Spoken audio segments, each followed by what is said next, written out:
presidente Lula, ele chegou ao Canadá para participar da cúpula do G7 nessa terça-feira. O petista, ele deve participar ali de um almoço de trabalho. Além disso, pode ter reuniões ali bilaterais com o primeiro-ministro do Canadá, o presidente da Ucrânia e o chanceler da Alemanha. O ministro das Relações Exteriores, Mauro Vieira, acompanha o presidente na agenda oficial no Canadá.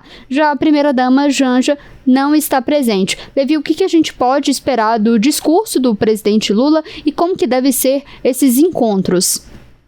Então, Lula hoje, essa já é a 9ª vez que o presidente Lula vai participar como convidado da cúpula do G7, né? Neste mandato é a 2ª vez, ele foi também em 2023, quando o evento aconteceu na Alemanha, e agora acontece no Canadá, na cidade de Kananaskis.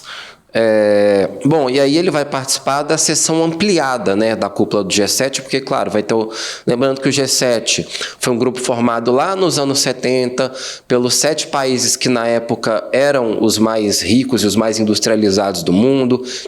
Então você tem, por exemplo, os Estados Unidos, Japão, França, Alemanha, Itália, o próprio Canadá, que está sediando o evento desse ano, né?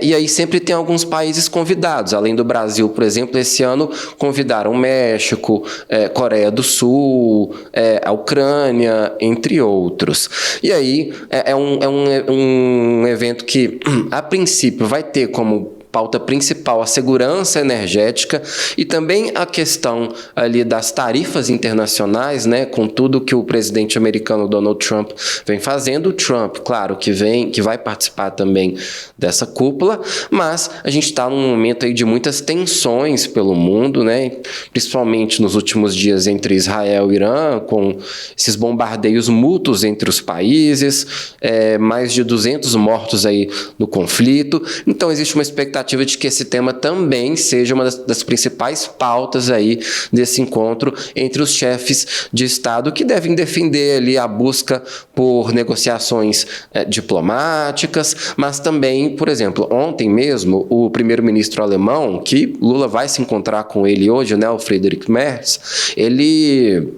defendeu, acima de tudo, que a posição europeia ali no G7 vai ser de que o Irã não possa ter armas nucleares, que é a grande bandeira levantada por Israel também, que é a justificativa de Israel para ter começado esses ataques em território iraniano, né? E até uma posição um pouco diferente do presidente Lula. Por exemplo, que Lula é um crítico muito ferrenho das ações do governo de Israel, principalmente ali na faixa de Gaza, né?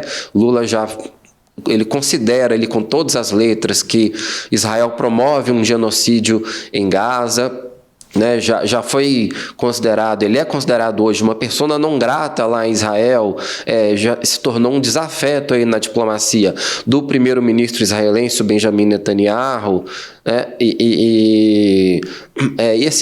E aí você pega esses líderes do G7, né, que são ali as potências ocidentais, que têm as suas críticas também a Israel, mas não da mesma forma que o presidente Lula, né, não com a mesma ênfase que Lula faz.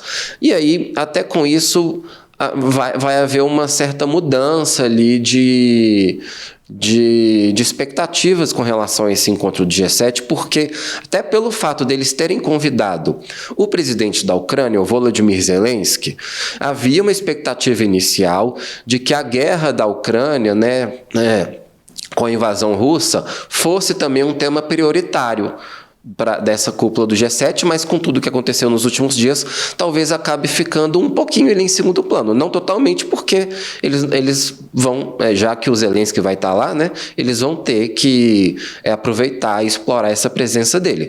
Mas para o Zelensky acabou saindo, além de tudo de terrível, né, que esse conflito Irã-Israel traz e eventualmente ainda pode trazer, foi num timing muito ruim para o Zelensky, porque ele sempre vai querer chamar a atenção dos problemas ali do conflito, da invasão russa, da Ucrânia, mas para ele agora ficou muito mais difícil. E aí hoje tem esse encontro dele com o presidente Lula também, né? Ô, Levi, eu ia até te perguntar isso, porque até então não estava previsto esse encontro ali do Zelensky com o presidente Lula, tinha até um mal-estar, né? Porque o presidente Lula até então vinha defendendo mais ali a questão do presidente russo, mas a gente até mostrou, enquanto você estava falando, uma fala do presidente Lula, porque ele chegou lá no Canadá e, como você mesmo disse, tinha várias questões ali que iam ser discutidas, o presidente Lula tinha a intenção muito de falar sobre essa questão energética e ali um apelo que se fala, pelo menos nos bastidores, era uma intenção do presidente Lula de conseguir que vários líderes participassem aqui da COP30, que vai acontecer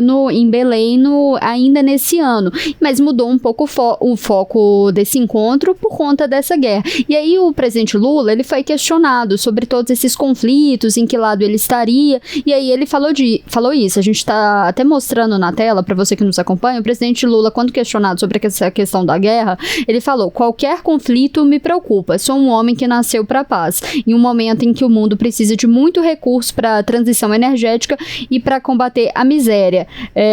Ter dinheiro sendo gasto em conflito me incomoda profundamente. É isso que ele quer falar amanhã. No caso, ele disse essa declaração hoje, que era a intenção dele de discutir disso. Mas, Levi, voltando um pouco sobre a questão do Zelensky, que não foi um time muito bom para ele. Mas como que a expectativa desse encontro do Lula com o Zelensky, pelo que as notícias saíram, foi até um pedido do Zelensky, até de encontrar o presidente Lula, né? Exatamente. E dessa vez Lula aceitou, né? Porque já teve outros convites como esse ali da diplomacia ucraniana ao governo brasileiro, no encontro entre Zelensky e Lula, até de uma visita de Lula à Ucrânia, mas eles quase sempre foram rechaçados. Essa não é a primeira vez que eles vão se encontrar, eles se encontraram também em setembro de 2023, ali quando teve a Assembleia Geral das Nações Unidas em Nova York. Eles se encontraram ali às margens também da Assembleia Geral e agora vão se encontrar às margens do G7. E é uma agenda que desperta atenção por causa dessa relação muito conturbada entre os dois. Vale a gente recapitular aqui.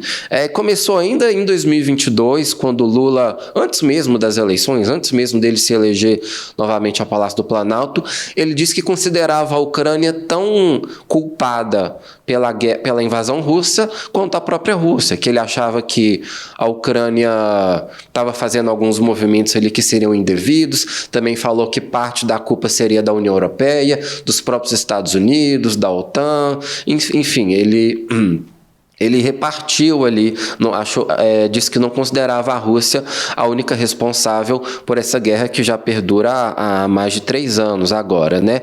E foi uma posição que despertou críticas em uma parte da comunidade internacional. Aí em 2023, né, numa entrevista a uma agência espanhola de notícias, o Zelensky disse que estava decepcionado com as posições do Lula. Ele disse que esperava que o Lula tivesse uma compreensão maior do mundo.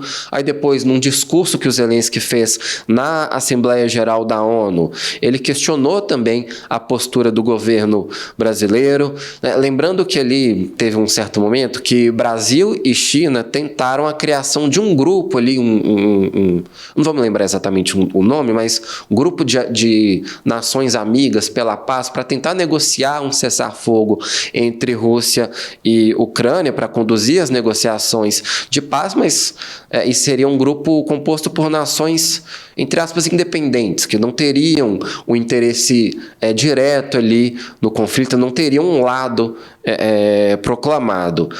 Mas acabou que não foi uma iniciativa que teve muito sucesso, e o Zelensky disse que duvidava um pouco ali dos interesses do Brasil e da China nessa empreitada, porque para ele propostas como essa ignoravam os interesses e o sofrimento do povo ucraniano. Numa outra ocasião, o Zelensky ele até diminuiu o papel do Lula nessa busca por uma solução lá na Ucrânia e na Rússia, disse que Lula tinha deixado de ser um player relevante nessas tratativas de cessar-fogo, enquanto que Lula, ele foi questionado até sobre essas críticas, diz que Zelensky até está cumprindo o papel dele de defender a integralidade do território ucraniano, mas Lula disse que se o Zelensky fosse esperto, diria que a solução é diplomática e não militar. E aí tem um outro componente importante também, que é a relação de Lula com o presidente da Rússia, Vladimir Putin, né? Lula, já no primeiro mandato dele, ali nos anos 2000, ele tinha uma relação boa com o Putin. Os dois países são fundadores do BRICS, né? Aquele grupo que inicialmente também tinha, além de Brasil e Rússia, a China, a Índia e a África do Sul, e agora deu uma expandida, aceitou alguns países ali do Oriente Médio, também da Ásia, do continente africano. E aí Lula agora retomou essa relação, apesar dele fazer também algumas críticas pontuais a Putin em relação à guerra da Ucrânia. Lula mantém uma relação harmônica aí com o líder russo. Em abril desse ano, ele fez uma visita de Estado a Moscou, foi recebido ali com todas as honras por Vladimir Putin. Foi muito criticado pela diplomacia ucraniana por causa disso. E aí, um detalhe também é que nessa ocasião, agora em abril, em que Lula foi para a Rússia, houve até um convite da Ucrânia para que ele passasse também em Kiev, para que ele fizesse também uma visita de Estado ali na Ucrânia, em Kiev, mas acabou sendo recusada. Teve outras vezes, nesse meio tempo todo, em que Lula tentou o contato com o Zelensky, e aí o Zelensky recusou. Então, foi uma relação muito conturbada entre os dois, de críticas mútuas, mas que vai ter esse encontro hoje, em que eles vão tentar ali talvez fazer as pazes, ou pelo menos demonstrar alguma tentativa de aproximação, apesar de que Lula não abre mão, a gente sabe, das posições dele. E Zelensky agora se vê numa situação até mais complicada também com relação ao conflito. Então, resta a gente saber o que vai sair dessa agenda, e Lula vai aproveitar também para fazer um convite ao Zelensky para vir aqui ao Brasil na COP30. Né? Essa é uma das prioridades do Lula. Ele até chegou a dizer que estava em dúvida se aceitava ou não esse convite para ir lá no G7, mas essa oportunidade dele se encontrar com vários líderes mundiais e fazer um convite pessoalmente a eles para vir à COP30, que vai ser em novembro, em Belém, isso foi um dos principais fatores que motivou o Lula a aceitar esse convite no G7. Então, ele vai convidar o Zelensky. Nessas outras reuniões que ele vai ter hoje com o primeiro-ministro do Canadá e com o chanceler alemão, também vai fazer esse convite, vai reiterar isso no discurso dele ali na cúpula. Então, é uma prioridade dele também nesse encontro. Levi, eu queria pegar gancho em 2 pontos que você disse. Primeiro, dessa crítica, né, quando o Zelensky fez ao presidente Lula, dele não ser mais um player importante nessa questão do cessar-fogo, e sobre essa questão do Lula ir ou não ao G7, porque aí a gente vai entrar num tema, porque o Lula, ele continua, né, sempre com a ambição ali de ser um líder global, que interfere ali na política externa, mas ele, com isso, ele acaba deixando de lado o país em um momento que tem um problemão interno enorme, que é a votação da Câmara do IOF, o ministro da Fazenda está de férias, enquanto isso, ele foi lá para o G7, está cuidando mais dos problemas externos do que dos problemas geopolíticos do mundo, do que um grave problema que está acontecendo dentro da casa dele. Ele está esquecendo que